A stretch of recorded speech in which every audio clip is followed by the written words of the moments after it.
There's a voice in your head that doesn't belong to you. It tells you you're not good enough. It questions your every move. It replays your mistakes like a broken record, each time louder, sharper, more cruel. You know that voice. You've lived with it. So have I. It's called the inner critic, and it's been hijacking our minds for far too long. But what if I told you it's not your enemy? The inner critic is not some demon lurking in the shadows of your soul. It's not a flaw. It's a survival strategy. It was built to protect you. But like an overprotective parent, it sometimes does more harm than good. The real danger isn't the critic itself. It's how unconsciously we let it run our lives. So let's do something radical today. Let's sit with that voice. Let's look it in the eye. Let's understand where it comes from, what it's afraid of, and how to transform it into something that serves us, not sabotages us. To understand the inner critic, we have to go back, way back. It doesn't start in adulthood or even adolescence. It starts in childhood. As children, we're sponges. We absorb not just words, but tones. Not just actions, but silences. If we sensed that love was conditional, based on achievement, obedience, or perfection, we started to internalize a voice to monitor our behavior. That voice, which echoed the authority figures in our lives, whispered, "Don't mess up. Don't be too loud. Don't show weakness. Be perfect." Over time, those whispers became our inner monologue. This voice isn't original. It's inherited. Parents, teachers, caregivers, often unintentionally, install this voice in us, sometimes out of love, sometimes out of their fear. But what starts as guidance slowly mutates. It becomes harsh, merciless, demanding. And one day you wake up, and the harshest person in your life is no longer out there. It's in here. You might think, okay, but isn't self-criticism necessary? Doesn't it make us better? And yes, self-reflection is essential for growth. But there's a massive difference between self-awareness and self-attack. The inner critic doesn't help you grow, it paralyzes you. It doesn't push you forward, it holds you back, makes you doubt yourself, question your worth, and sabotage your joy. Most of us don't even realize how often this voice is active. It operates below awareness, like background noise. But if you start to pay attention, you'll notice it's always there, when you look in the mirror and sigh, when you second-guess your decisions, when you avoid taking risks because you're afraid of failing. That's the critic in action. Here's a truth that changed my life. The inner critic is not reality. It's a story, a script, and most importantly, it can be rewritten. But before we get to that, let's look at the forms this critic takes. It's not the same for everyone. For some, it's the perfectionist, never satisfied, always pushing, always moving the goalpost. For others, it's the underminer, whispering that you're not smart enough, talented enough, attractive enough. Sometimes it's the guilt tripper, weaponizing your past mistakes to shame you into submission. And then there's the destroyer, the one that tells you you'll never be anything, never be loved, never matter. These personas have one thing in common. They feed on fear. Fear of rejection. Fear of failure. Fear of being unworthy. But here's the twist. Fear is just a distorted form of care. The critic is trying to protect you from pain by preemptively attacking you. It says, if I hurt you first, then others can't hurt you worse. And for a time, it might even work. But over the years, this protection has become a prison. You stop taking risks. You silence your voice. You abandon your dreams. And all the while, the critic convinces you that you're doing it to stay safe. So, how do we dismantle it? Step 1 is awareness. You cannot fight an enemy you cannot see. You have to catch the voice in real time. Start asking yourself, whose voice is this? Where have I heard it before? Would I say this to someone I love? That last question is especially powerful because most of us speak to ourselves in ways we'd never speak to a friend. Step 2 is separation. You are not your inner critic. It's a part of you, but it is not the whole of you. Give it a name if you have to. Externalize it.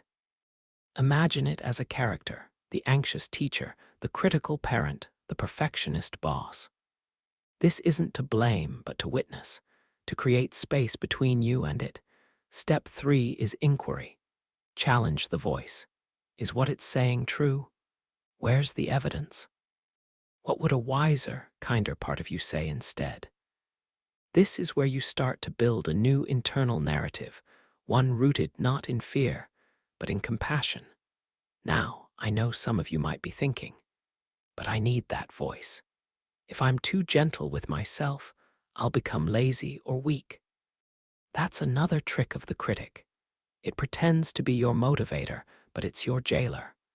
True motivation doesn't come from fear, it comes from vision, from love, from meaning. You don't need to shame yourself into discipline. You can respect yourself in it. In my own life, dismantling the critic didn't mean silencing it completely. That's not realistic. What changed everything was learning to dialogue with it, to understand its fears, to thank it for trying to protect me, and then to lovingly tell it, I've got this now. Because the truth is, the critic is just one voice in your inner council. There are others, the encourager, the visionary, the nurturer, but those voices are often quiet.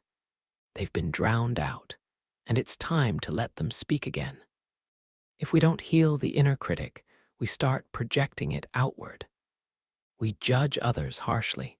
We become overly sensitive to feedback. We assume people see us the way we see ourselves. Our relationships suffer. Our self-expression withers.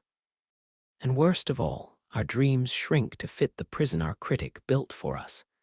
But here's the beautiful paradox. When you face the critic with compassion, it starts to transform. It becomes an ally, a kind of inner compass, no longer shouting, but gently guiding, no longer criticizing, but offering wisdom. To get there, though, we need to keep peeling back the layers. Because sometimes the critic is just the surface symptom of deeper wounds, wounds of abandonment, of not feeling seen, of being told, directly or indirectly, that we are not enough. And these wounds take time to heal, but they can heal. That healing begins not with fixing ourselves, but with seeing ourselves fully, gently, without judgment. But dismantling the inner critic doesn't mean silencing every voice of doubt. It means understanding where those voices come from and deciding which ones deserve to stay. It's about becoming the conscious gatekeeper of your inner dialogue, filtering out poison and letting truth through. Let's take a moment to consider what happens when you pause and observe your thoughts instead of identifying with them. That's where mindfulness becomes a weapon, not just a wellness trend. When a critical thought arises, you're not good enough, you'll never make it. Instead of reacting, you can simply notice it, label it. Ah, the inner critic again. This simple act creates psychological distance, and in that space, you reclaim power. But that's only the beginning. You can go further. One transformative technique is what psychologists call cognitive restructuring. Here's how it works. When the inner critic says, "You always fail at this," pause. Ask, is that objectively true? Where's the evidence? What would I say to a friend who made this mistake? This begins to rewire your default mental pathways. You replace automatic shame with curiosity and compassion. Over time, this changes your relationship with yourself. It may sound simple, but it's not easy. Your inner critic is persistent. It's had years of practice. But you now have awareness, and that's stronger than habit.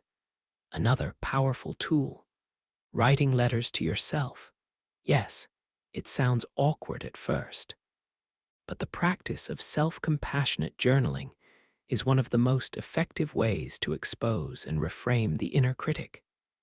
Write from the voice of the critic first. Let it speak. Pour it out on the page. Then, write a second letter from your wiser self, the part of you that knows better, that sees the bigger picture. What emerges is a dialogue that reveals how untrue the critic often is and how much healing is possible when you become your ally. And sometimes, the root of your inner critic lies not in your thoughts, but in your body. Trauma researcher Bessel van der Kolk once said, "The body keeps the score." That self-loathing voice, it might not just be mental conditioning. It may be stored in your nervous system. That's why movement, breathwork, and somatic healing are often overlooked keys in quieting the inner critic. You can't just think your way out of shame. Sometimes you have to feel it and release it. There's another concept you need to meet, the internalized parent. Many people carry an echo of their caregivers within them. If you had a hypercritical parent or teacher, your inner critic might simply be their voice living on. And here's the scary part. Sometimes we continue the abuse ourselves, long after the source is gone. But you're not that child anymore. You can stop punishing yourself with punishment. You can learn to speak to yourself with the same gentleness you offer to a friend in pain. That's not weakness. That's a strength. That's maturity. Now, let's talk about identity.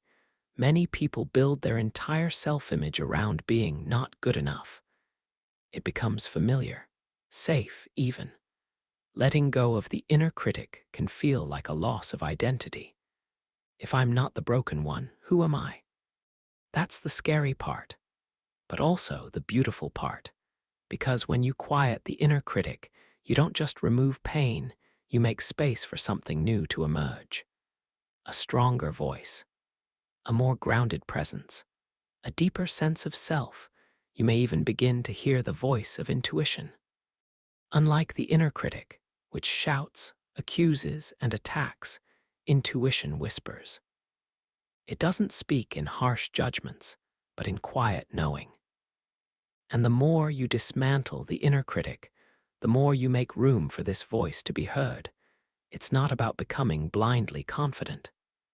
It's about becoming authentic, owning your flaws, honoring your growth, and refusing to let self-hatred define your path. And here's something crucial. The inner critic thrives in isolation. The less we share, the more powerful it becomes. That's why speaking your truth out loud is a healing act. Whether in therapy, in a journal, or a trusted conversation, naming the voice takes away its power. Shame lives in the shadows. Bring it to the light, and it starts to dissolve. Still, the process isn't linear. You'll have days when the voice returns louder than ever. But now you'll recognize it. You'll greet it like an old ghost. And instead of reacting, you'll respond with presence, with intention, with power. So, how do we live beyond the inner critic? Start small. One moment at a time. One thought at a time. One decision is to treat yourself not as an enemy, but as someone worthy of care. Every time you do that, you're reprogramming your mind. You're reclaiming your soul. And here's the most paradoxical truth of all. The inner critic never goes away entirely. But that's okay. It's not about erasing the voice. It's about no longer obeying it, no longer letting it drive the car. You can hear the voice and still choose another path, a wiser path, a path where your worth isn't up for debate, a path where you no longer need to prove yourself to an invisible judge, a path where you build a life not out of fear, but out of love. So let me ask you this. What would your life look like if your inner critic weren't in charge? Take a moment. Think about it. Then, I invite you to share your experience in the comments. When did you first notice your inner critic? And what helps you soften its voice? Let's start a conversation that helps others feel less alone. And if this video resonated with you, if it helped you hear your voice a little more clearly, please consider liking the video and subscribing to the channel. Not just for more content, but to join a space where we grow deeper, not just louder. You are not your critic. You are the one who hears it. And that, my friend, makes all the difference.